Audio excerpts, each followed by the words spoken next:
بسم اللہ الرحمن الرحیم الحمدللہ رب العالمین وصلی اللہ علی محمد وآلہ الطاہرین ولعنۃ اللہ علی اعدائہم اجمعین الی قیام یوم الدین۔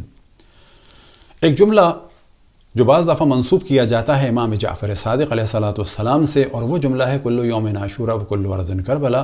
تو ہم بتاتے چلیں کہ یہ امام جعفر صادق علیہ السلام سے نقل نہیں ہوا، اور نہ فقط یہ کہ امام جعفر صادق علیہ السلام سے نقل نہیں ہوا، بلکہ کسی بھی امام سے یا معصوم سے نقل نہیں ہوا، اور ہماری کسی بھی روایتوں کی کتاب میں یہ جملہ موجود نہیں ہے۔ اب ممکن ہے کوئی سوال کرے کہ اگر کوئی ایسا کہہ دے تو گناہ ہے؟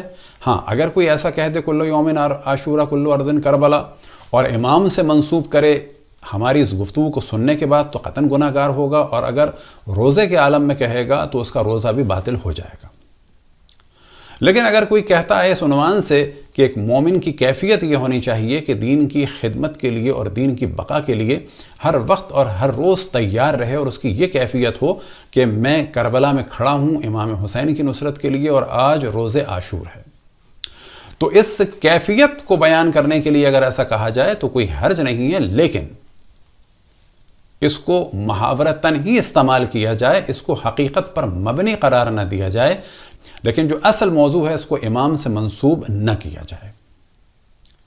روایات میں ہم دیکھتے ہیں کہ جب امام حسین علیہ السلام کی ولادت ہوئی تو رسول اللہ صلی اللہ علیہ وسلم کو مخصوصاً اللہ سبحانہ وتعالی نے جناب جبرائیل کے ذریعے سے باخبر کیا شہادت امام حسین کے بارے میں، کربلا کے بارے میں خود، اور روز عاشور کے بارے میں۔ رسول اللہ صلی اللہ علیہ وسلم نے گریہ فرمایا، مولا امیر المومنین نے گریہ فرمایا، جناب سیدہ نے گریہ فرمایا، اور اس موضوع کو ہم بہت تفصیل سے اس پر ڈسکس نہیں کر رہے کہ کیا کچھ ہوا۔ اور جب امام حسین شہید ہوئے تو جناب حضرت ام سلمہ صلوات اللہ وسلامہ علیہا نے عاشور کے دن ظہر کے بعد جب وہ آرام فرما رہی تھیں تو رسول اللہ صلی اللہ علیہ وسلم کو خواب میں دیکھا کہ ان کے بال بکھرے ہوئے ہیں اور سر پر دھول ہے اور آنکھوں سے آنسو جاری ہیں۔ تو جناب حضرت ام سلمہ نے گھبرا کر سوال کیا کہ یہ آپ کی کیا کیفیت ہے؟ تو آپ نے فرمایا کہ میرے حسین کو کربلا میں قتل کر دیا۔ رسول اللہ صلی اللہ علیہ وسلم نے کربلا کی مٹی جناب حضرت ام سلمہ سلام اللہ علیہا کو دی تھی اور فرمایا تھا کہ جس دن یہ مٹی خون میں بدل جائے تو سمجھ لینا میرے حسین کو قتل کر دیا۔ جناب حضرت ام سلمہ دوڑ کے اس صندوق کے پاس گئیں اور وہاں سے وہ شیشی نکالی تو کیا دیکھتی ہیں کہ وہ شیشی کہ جس میں خاک تھی وہ خون میں بدل چکی ہے۔ تو یہاں سے معلوم ہوا کہ بہت زیادہ اہمیت تھی روز عاشور کی، شہادت امام حسین کی اور کربلا کی۔ جب امام حسن علیہ السلام کو زہر دیا گیا اور امام حسین گریہ فرما رہے تھے تو امام حسن نے امام حسین کو تسلی دینے کے لیے فرمایا لا یوم کا یومک یا ابا عبداللہ، کہ میرا غم اور مجھ پر غم اور جو مصائب پڑے ہیں وہ اتنے نہیں ہیں، تم پر بہت زیادہ ہوں گے، یعنی مجھ پر گریہ نہ کرو۔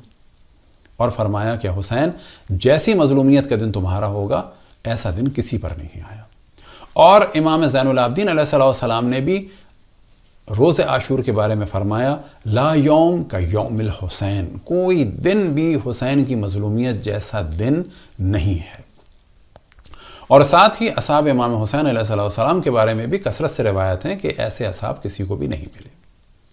اب اس موضوع کو ہم کیوں ڈسکس کر رہے ہیں؟ پہلی وجہ ہم نے بیان کر دی کہ ماہ رمضان میں اگر کوئی علم و آگاہی کے بعد بھی اب اسے امام سے منسوب کرے تو اس کا روزہ باطل ہو جائے گا، اور یہ کام ویسے بھی گناہ کبیرہ میں سے ایک گناہ ہے۔ دوسری وجہ یہ کہ اب بڑی کثرت سے علی زمان، حسن زمان، حسین زمان القاب استعمال ہو رہے ہیں، اور اگر ان کو اسی طرح سے آزاد چھوڑ دیا گیا تو نوبت یہ آئے گی کہ مختلف شہر کے حسین ہو جائیں گے، اور بڑے آرام سے کہا جانے لگے گا، جیسے آج کل بڑے آرام سے ہر واقعے کے بعد کہہ دیا جاتا ہے، مثال کے طور پر کربلا کوئٹہ یا کربلا کراچی یا کربلا پارا چنار، تو پھر تدریجاً یہ بھی شروع ہو جائے گا کہ حسین پارا چنار، حسین لاہور، حسین کراچی، حسین انڈیا، حسین پاکستان۔ تو نتیجہ یہ ہوگا کہ فی الحال تو اتنی بری صورت نہیں ہے، لیکن آئندہ صورتحال خطرناک ہو جائے گی، لہٰذا یہ ذمہ داری ہوتی ہے دینی طالب علموں کی اور علماء کی کہ وہ آئندہ کے بہت سارے انحرافات کو مد نظر رکھتے ہوئے بہت ساری چیزوں کو شروع ہی میں کلیئر کر دیں۔ ہم بات واضح کریں کہ نائبین اربائے امام زمان علیہ السلام ہوں، وہ بھی علی زمان، حسن زمان و حسین زمان نہیں ہیں، چاہے شیخ صدوق ہوں چاہے شیخ مفید ہوں۔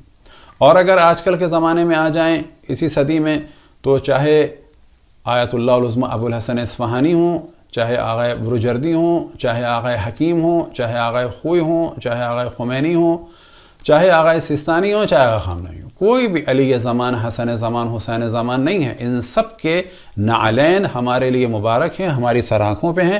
لیکن علی زمان، حسن زمان، حسین زمان ایک دفعہ نہیں، ہم لاکھوں دفعہ کہیں گے. صرف اور صرف اور صرف امام زمان علیہ السلام کی ذات مقدس ہے.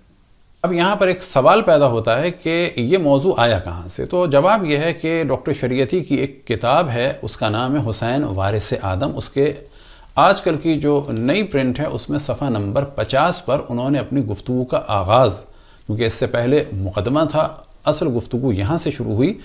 تو امام جعفر صادق علیہ السلام سے یہ جملہ منسوب کر کے وہ فرماتے ہیں کل شہر محرم، کہ ہر مہینہ محرم کا ہے.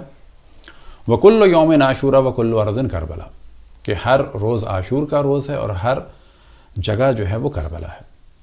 تو یہ ان سے ایک علمی غلطی ہوئی. ہر روز عاشورا و ہر گوشه از زمین کربلا و ہر ماه در هر سال و در هر قرن محرم. این سخن امام صادق ہے. اور یہ ذہن میں رہے کہ وہ کوئی بہت بڑے ریسرچ اسکالر نہیں تھے، اور جو ان کا ڈاکٹریٹ تھا وہ بھی در حقیقت ایک کتاب تھی جس کا نام ہے فضائل بلخ، صفی الدین بلخی کی. اس کتاب کو انہوں نے جو 155 صفحے کی تھی اس کا ترجمہ کیا تھا فارسی سے فرینچ میں، اور اس کتاب کے ترجمے کی وجہ سے ان کو فرانس یونیورسٹی سے، سوربن یونیورسٹی سے ڈاکٹریٹ کی ڈگری ملی تھی. اور یہ کام عموماً بعض یونیورسٹیز کراتی ہیں اپنے علمی خزانے کو بڑھانے کے لیے، کہ مختلف لوگوں کو مختلف مقالوں اور کتابوں کے ترجمے کا کام دیا جاتا ہے. اصل میں ڈاکٹر شریعتی، کہ اللہ ان کے درجات بلند فرمائے، وہ خطیب تھے. اور یہ ذہن میں رہے کہ ایک خطیب اور ایک شاعر کی گفتگو میں بعض دفعہ مبالغہ بھی ہوتا ہے. تو غرض یہ کہ پہلی دفعہ انہوں نے اسے نقل فرمایا. اب آپ کے سامنے فرانس یونیورسٹی کا 1961 کا وہ لیٹر ہے کہ جس میں ایرو بنا ہوا ہے کہ فضائل بلخ جو ہسٹری کی کتاب ہے اس پر ان کو کام کرنے کے لیے دیا گیا تھا. اور اس کے بعد 63 میں ان کو فرانس کے سفارت خانے سے فارسی میں بھی ان کے ڈاکومنٹ کا ٹرانسلیشن ہوا، اور پھر آپ کے سامنے فرینچ میں بھی ہے. ضمناً بتاتے چلیں کہ ڈاکٹر شریعتی کا جو اصل نام تھا علی شریعتی مزینانی تھا. مزینان ان کے علاقے کا نام ہے. اب کیونکہ اس زمانے میں آج کل کے بعض بڑے علماء اس زمانے کے نوجوان تھے اور وہ سن چکے تھے ڈاکٹر شریعتی سے، اور انہوں نے بھی دقت نہیں کی اور انہی کی سنی ہوئی بات کو انہوں نے آگے نقل کر دیا. اور یہ بات واضح رہے کہ ڈاکٹر شریعتی کیونکہ ایک جوان اور اس زمانے کے پڑھے لکھے فرانس سے آئے ہوئے اور صورت شکل کے اچھے خطیب تھے، آج کل کے بھی بعض بڑے علماء ان سے بہت زیادہ متاثر تھے، اور ابھی بھی ان کی زبان سے بعض دفعہ انہی کے نظریات بغیر کسی تحقیق کے زبان سے جاری ہو جاتے ہیں. دعا ہے کہ خداوند تبارک و تعالیٰ ان کے درجات کو بلند سے بلند فرمائے.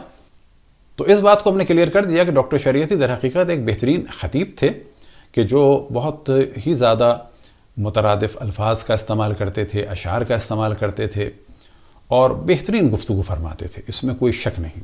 اسی قسم کا موضوع بعض عرب شعراء نے بھی اپنی شاعری میں بیان کیا ہے، لیکن بالکل اس طرح سے نہیں، تھوڑا سا مختلف طریقے سے. اس میں سے پہلا شعر ہے شرف الدین محمد بن سعید بویسری کا، اور ان کا ایک ہے قصیدہ بردہ شریف کے جو بہت ہی مشہور و معروف ہے. ایک اور ان کا قصیدہ ہے اور وہ ہے قصیدہ حمزائیہ. اور اس میں ایک شعر ہے کل یوم وکل ارض لکربی منہم، اور بعض جگہ ہے فیہم کربلا و عاشورا، کہ میرا کرب ان کے لیے یعنی اہل بیت کے لیے ایسا ہے کہ ہر روز میرے لیے عاشورہ ہے اور ہر زمین میرے لیے کربلا ہے. یہ اپنے لیے فرما رہے ہیں کہ میرے لیے ہر روز روز عاشورہ ہے اور میرے لیے ہر زمین زمین کربلا ہے. دوسرا ایک شعر ایک شیعہ شاعر کا ہے اور ان کا قصیدہ ہے قصیدہ رائیہ، اور ان کا نام تھا عبد الحسین عاصم، اور یہ عالم دین بھی تھے اور مجتہد بھی تھے اور شاگرد تھے آیت اللہ العظمیٰ مہدی بحر العلوم کے۔ ان کا شعر ہے كأن كل مكان كربلاء لدي عيني وكل زمان يوم عاشورا، کہ اہل بیت کے غم میں میری کیفیت ایسی ہے کہ ہر جگہ کربلا، اور میری آنکھیں ایسی ہیں کہ ہر روز عاشورا۔ تو انہوں نے بھی یہ نہیں کہا کہ ہر زمین کربلا ہے، یعنی اپنی کیفیت بیان کر رہے ہیں۔ تو یہ تھی مختصر سی گفتگو اس جملے کے بارے میں کہ جو منسوب کیا جاتا ہے معصومین علیہ السلام سے، اور ہم پہلے بھی توجہ دلا چکے کہ یہ غلطی سے منسوب کر دیا ڈاکٹر شریعتی نے۔ یہ ہماری کسی بھی کتب روائی میں، کسی بھی روایتوں کی کتاب میں نہ صحیح حدیث کی صورت میں ہے، نہ ضعیف حدیث کی صورت میں ہے۔ دعا ہے کہ خداوند تبارک و تعالی ہم سب کو اپنے رسول، اپنے حجتوں، خصوصاً امام زمان علیہ السلام کی معرفت اور اطاعت کی توفیق عطا فرمائے۔ وصلی اللہ علی محمد و آلہ الطاہرین۔